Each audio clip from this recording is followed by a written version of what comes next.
Hello and welcome to Create.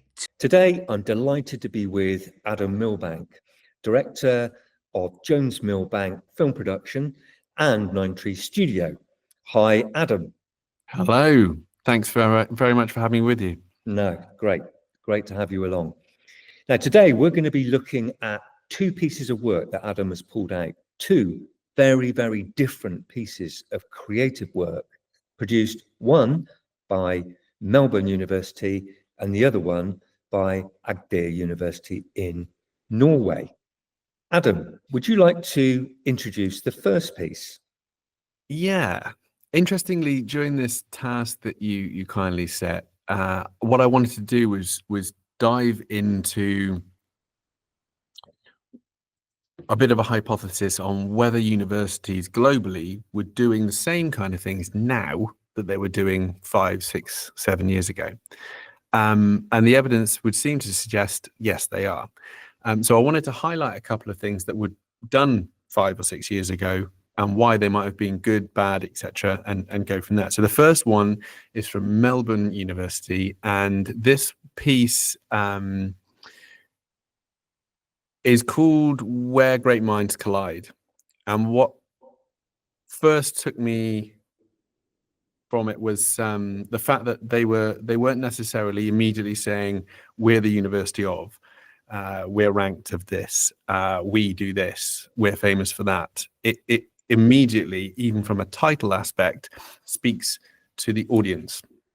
They're the great minds. They are the facilitator. They are the place where those minds come together to collide, and they recognize that. And immediately, that says something much bigger, much more open-minded about what they're able to offer. And so that was interesting.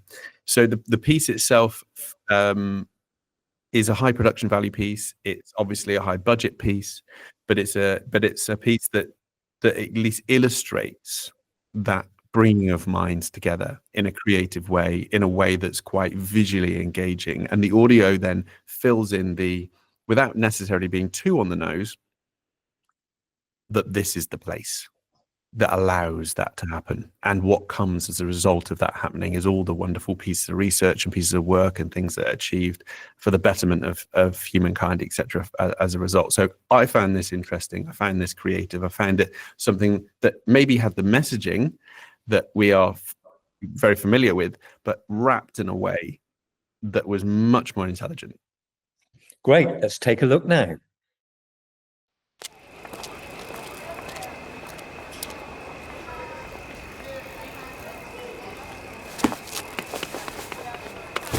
When great minds collide, giant leaps are The made. maxillofacial region is reconstructed with a 3D printed jaw implant. Researchers are on the verge of circumventing a global water shortage using sophisticated computer models. We've got about 1,000 trees. Research to help us to really understand which trees are more efficient at filtering carbon dioxide. History tells us that to achieve these things that impact us all, knowledge is not enough. It must collide with imagination.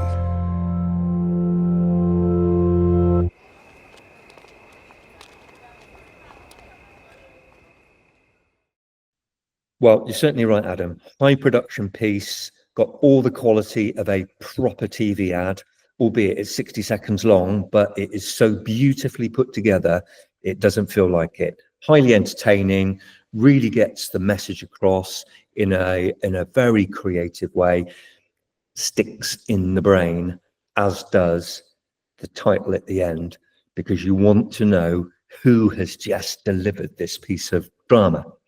What are the other takeouts for you? The fact that we start almost with this protagonist, this curious, imagining wanderer, and it bookends with that particular person as well, that's all almost happened in their head, is the point. It does give a visual cue to you, the audience. You know, you the curious one.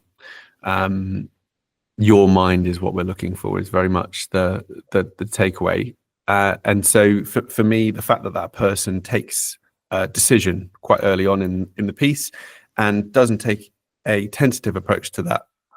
They sprint. They literally get up and sprint towards this other mind that they collide with. It's really incredible, the change of pace, the intensity of that. And I think even if we go back to kind of A-level drama days, I'm talking about the urgency levels, right? Anything from the American to there's a bomb in the house. And I think playing with those intensity levels is quite important.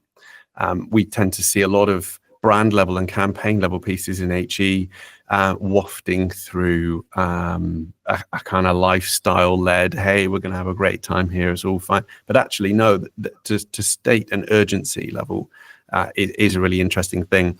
And then, of course, we go through the next piece, which is interesting about this, is the fact that you've got then movement illustrating some of those pieces without having to show facilities. We don't, they've picked a nice piece of the campus, that's evident, even from the comments actually in that particular YouTube upload of it.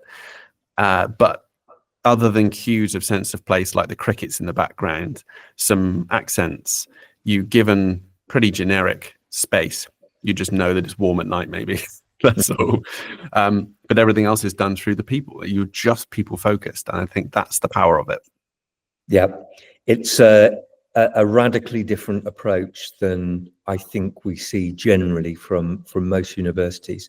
And from my point of view, absolutely to be congratulated, because even in times of tighter budgets maybe, and fears and worries about the future, there is still the opportunity to produce something that is as confident and as beautifully put together as that I think gives confidence to the viewer that this is a strong, stable, forward-thinking institution, and dedicated to this purpose of bringing minds together to collide. You're right. Yeah. This is it. That the financially strong feeling, right, is a big one. And this isn't just me as someone who co-runs a production agency going, give us some more budget, but there is something to be said for the subconscious of that. And in a challenging time of dropping budgets, even more resource poor marketing teams in HE, they're time poor. And I think that comes with a safety clutch as well. We know that there are many very, very creative, very incredibly talented people in the marketing teams in these institutions, but do they feel enabled to be able to put their head above the parapet? Do they have a seat at the top table that would even allow them to be heard in that sense? I don't know. Mm-hmm. Our experience is mixed in that. But it is clearly an evidenced piece that allowed that level of thinking, and the point of difference just floats to the top as a result. Yeah, absolutely. It's also got a very strong nod to proper understanding of brand building and where work appears in the funnel, so to speak, and therefore marketing effectiveness. It's clearly a brand piece. It's clearly at the top of the funnel, and it's there as the trailblazer for all of the other content to sit within. So yeah, really smart piece. Well, we're going to contrast that now with a very interesting piece, which I think caught a lot of attention when it came out, from the University of Agder in southern Norway, Kristiansand and Grimstad, I think. Would you like to introduce it? Yes, this piece, it caught my attention when it came out, and I had to dig around to find it again. The reason I contrast this piece with the piece we've seen from Melbourne is that it's reactionary. And again, in a world of time poor marketing teams, being able to give themselves the time, one, to just think creatively and imagine something a bit different, but to be reactionary to things is so important. And it's not a perfect world we live in. So I understand that they can't do this, but this is a good example of when it was done. And I think it's worth us, before seeing it, remembering that some of the very best Gen Z orientated marketing companies in the world speak to the fact that trending and reactionary approaches constantly within the mix in the churn is absolutely vital. The other thing is knowing how to turn up in different places. So understanding the nuances of the platforms that we're going to be showing content on is vital. We no longer can get away with, oh great, we'll just make some cut downs of that and put them on the multimedia platforms. No, it needs to be thought about from the ground up. And this is one of those pieces that was brave enough to be not polished. It was brave enough to be on its own. It didn't need to tick a million boxes in making sure there was value out of this across the different platforms. It did its job. So as a scene setter, 2021 Super Bowl commercial with Will Ferrell for General Motors was talking about the fact that Norway were outselling the US with EV sales. And he goes on his normal rant. Do check out the ad. I'm sure there's a link or something you can put in. But Norway responded in this way. Now, Ian, you've always spoken to me about the fact that any university's absolute differentiation is going to be where they are, their sense of place. And this does that to a T. It speaks to the fact, for me, that you've got a place that understands the important lifestyle choices, the important elements to individuals that might be relevant to them. Not necessarily not relevant to someone else, but definitely relevant to them. And it does that beautifully. It's a brilliant piece. Let's take a look. Damn it! Holy mackerel! Olaf! This just arrived for you. It smells like fishy. I don't care. The Americans are coming, and Will Ferrell does not look happy. What do we do? We have to make a public apology, and we have to get rid of anything else that might make Will envy us in any way. If he gets so annoyed about our electric vehicles, I can't imagine how he'll react to all the other stuff. All right. Action. Dear Mr. Ferrell, dear General Motors, on behalf of our university and the rest of Norway, we are truly sorry. We want to maintain a strong and sound relationship with the United States. And of course, we shouldn't have become the leading country in the world when it comes to electrical vehicles without checking with you first. And we fully understand that you want to punch us in the face. But our collaboration with you is of utmost importance. Our student exchange, for instance. I pay tuition. Again. I pay tuition? One more time. I pay tuition. Good.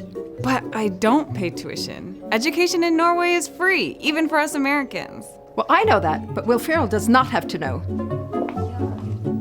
We also hope that we can continue our extensive research collaboration with many American universities. We collaborate, for instance, with the University of... Good afternoon, Rector. I was hoping I could talk to you about our battery research. You know that project that uses clean, renewable hydropower to recycle and reuse batteries from electric vehicles? Okay, but we'll have to talk about this later. This is really not a good time. Okay. What we're trying to say is that if you want See to you at the opening of the battery factory then. Yes. What we're trying to say is that if you want to become the #1 country in the world when it comes to electrical vehicles, we won't stand in your way. We'll even help you and co-create the knowledge you need. Excuse me. Hello? Hi, Rector! I just wanted to say goodbye, and that I'll see you next year. I'm off for my 1-year paid maternity leave. Sorry about that. Not sorry!